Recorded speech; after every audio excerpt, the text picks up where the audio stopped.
Esiteks, kui sulle tuleb 5-kuune laps, hakkad guugelda, kuidas ma selle lapsega hakkama saan.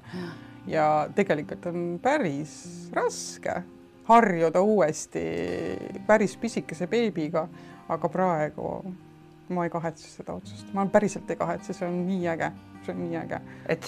Ja siis ma mõtlesin, sa ütlesid, hakkasid guugeldama, kuna mulle tundub, et tänapäeva lapsi kasvatatakse. No varem, siiani oli Googlega, nüüd võib-olla edasi on, ma ei tea, ChatGPT-ga võib-olla või? No, ja okei, nüüd tore kuulda peremudel, peabki olema isa, ema, kõik niimoodi. Nüüd on, täna on emade päev, täna me räägime naistest ja emadest ja niimoodi, aga mul on ikkagi üks küsimus, ma tahaksin küsida, kas selle peremehe käest ka küsite midagi või tema ta ütles, ahah, 2 on juures, no selge. Üks päev, ma jäin just mõtlema, ma olin puhkusel siin praegu ja mul oli tohutu õnn veeta pikemat puhkust koos oma nagu perega. Mul oli tütar, oli oma lapselapsega seal, kes on praegu, sai just 1,5-aastaseks väike Stellakene ja ma hakkasin praegu mõtlema täpselt selle peale, mis sa ütlesid, et püha taevas, et mina jälle nagu, ütleme, vanaema rollis nautisin vaata täiega seda, et tegelikult ma lõpuni ei vastuta, on, et sa aitad ja teed kõike seda,